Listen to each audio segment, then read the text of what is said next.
خود کہتے ہیں ہم آئین ساز ہیں، پھر آئین ساز کا یہ کیا کام رہ گیا کہ وہ فنڈز بھی جاری کرے۔ دوسری بات یہ ہے کہ جب وفاقی حکومت کو کہا گیا تو سپریم کورٹ آف پاکستان نے بڑا واضح کہا تھا، سپریم کورٹ نے کہا تھا کہ یہ ڈس اوبیڈینس کی گئی ہے سپریم کورٹ کے احکامات کی، اور ڈس اوبیڈینس کرنے والے، ان کو انکرجیس کرنے والے اور ان کو انسٹیگیٹ کرنے والے تمام لوگ اس کے ذمہ دار ہوں گے اور تمام لوگوں کے خلاف کارروائی ہوگی۔ سپریم کورٹ آف پاکستان نے کہا تھا کہ پہلے ہم انتخابات کے فنڈز کا معاملہ حل کر لیں، اگلا پھر، کیونکہ پریورٹی ہماری ہے آئین میں دیے گئے ٹائم فریم میں انتخابات کروانا، اس کے بعد پھر اگلا معاملہ کنٹمپٹ کا شروع ہوگا، لیکن وہ معاملہ تو شروع ہو گیا، وہ بھی میں آپ کو بتاتا ہوں۔ دوسری جانب جب آج یہ سارا بل آیا اور یہ ساری چیزیں آئیں تو سپریم کورٹ کا حکم جو ہے وہ وفاق نے وفاق پاکستان پر حملہ قرار دے دیا ہے۔ حکومتی اتحاد نے، حکومتی جماعتوں نے supreme court procedure and practice bill 2023 پر تحکم ثانی امر روکنے کا حکم، سپریم کورٹ کا جو فیصلہ اس کو مسترد کر دیا۔ حکمران جماعتوں نے سپریم کورٹ کے 8 رکنی بینچ کے حکم نامے پر شدید رد عمل دیا۔ مشترکہ بیان میں کہا گیا کہ قانون ابھی بنا بھی نہیں، نافذ بھی نہیں ہوا، ایک متنازع اور یک طرفہ بینچ بنا کر اس قانون کو جنم لینے سے ہی روک دیا گیا۔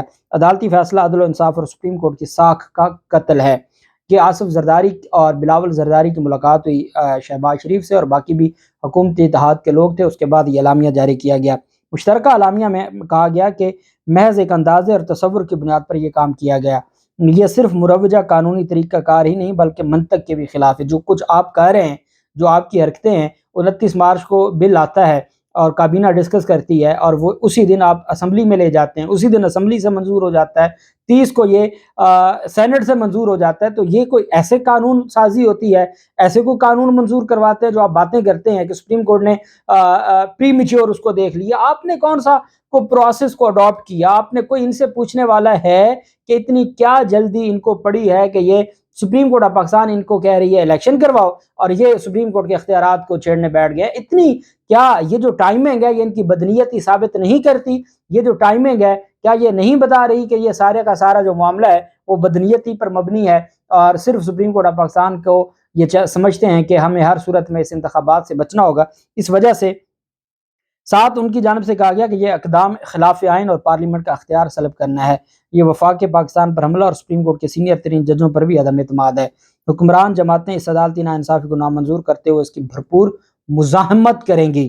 مشترکہ بیان میں کہا گیا کہ حکمران جماعتیں نظام انصاف میں عدل لانے کے لیے حکمت عملی تیار کریں گی، مشاورت سے مستقبل کا عمل مرتب کریں گے تاکہ ملک کو، قوم کو بحران سے نجات دلائی جائے۔ عہد کرتے ہیں عوام کی نمائندہ پارلیمنٹ اور اس کے آئینی اختیار کا تحفظ اور دفاع کیا جائے گا۔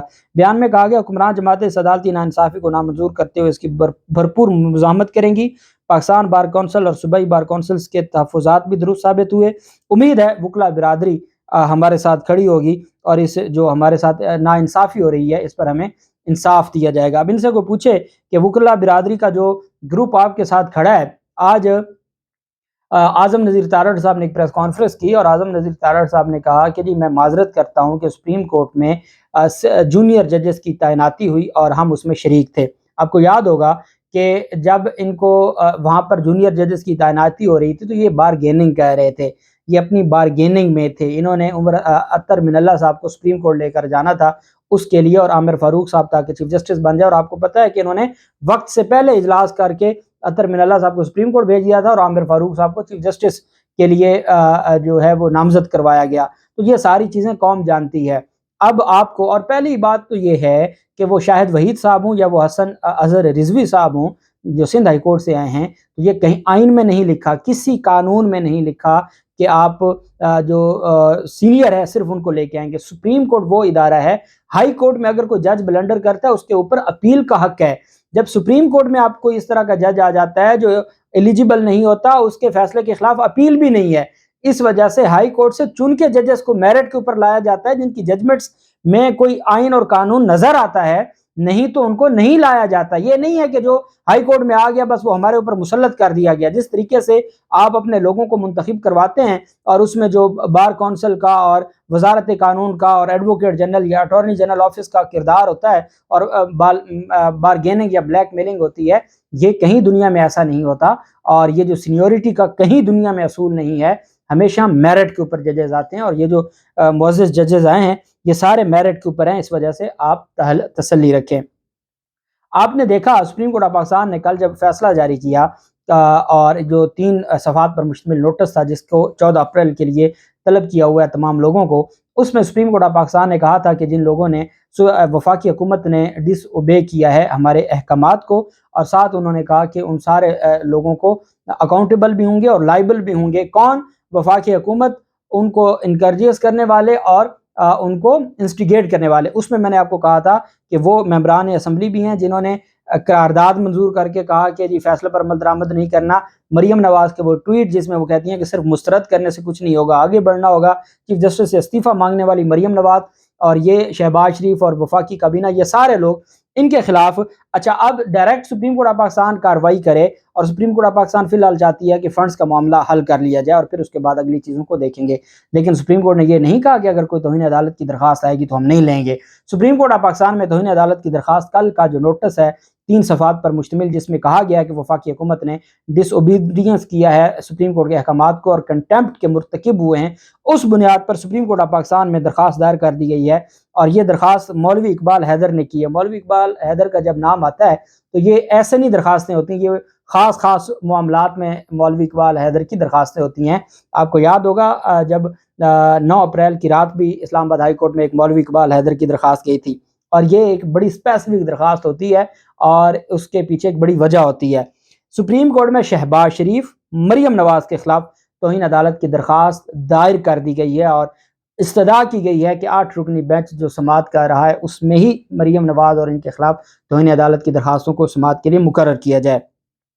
توہین عدالت کی درخواست میں اسحاق ڈار، راجہ پرویز اشرف، درخواست میں سیکرٹری خزانہ کو بھی فریق بنایا گیا ہے۔ سپریم کورٹ میں دائر درخواست میں کہا گیا شہباز شریف اور دیگر فریقین نے عدالت کے 4 اپریل کے حکم پر عمل نہیں کیا اور اس کو مسترد کیا اور اس کے اوپر مزاحمت کی۔ شہباز شریف اور باقی فریقین کے خلاف توہین عدالت کی کارروائی کی جائے۔ عدالتی فیصلہ پر عمل نہ کرنے پر تمام فریقین کو قابل سزا ڈکلیئر کیا جائے اور ان کو نااہل قرار دیا جائے، ہر صورت ان کو جو ہے وہ کیفر کردار تک پہنچایا جائے۔ یہ بہت بڑی ڈیولپمنٹ ہے۔ میں آپ کو بتا رہا ہوں کہ مولوی اقبال حیدر کی جانب سے درخواست دائر ہونا، اور اس میں اسپیشلی مریم نواز تو کہتی تھیں کہ جی قربانی کا بکرا بنایا جائے گا شہباز شریف کو، لیکن اس چھری کے تھلے پہلے مریم نواز خود آ گئی ہیں۔ اور چونکہ مریم نواز کا وہ جو ٹویٹ تھا چیف جسٹس سے استعفے کا، اور جس میں پی ٹی آئی کا کہا تھا کہ پی ٹی آئی اور عمران خان کے ساتھی یا ان کے آدمی ہیں، یہ بہت بڑی توہین تھی، اور جس میں یہ کہا تھا کہ صرف کابینہ مسترد کرنے سے کچھ نہیں ہوگا 4 اپریل کے فیصلے کو، اس سے آگے بڑھ کے کچھ کریں۔ یہ ساری چیزیں قوم دیکھ رہی ہے اور سپریم کورٹ آف پاکستان میں یہ معاملہ پہنچ گیا ہے، اور انشاءاللہ ان کے خلاف کارروائی بھی ہوگی، چونکہ سپریم کورٹ نے کل خود واضح احکامات جاری کر دی ہے۔ اللہ پاک پاکستان کا ہمیں ناصر ہو۔ بہت شکریہ۔ اللہ حافظ۔ پاکستان زندہ باد۔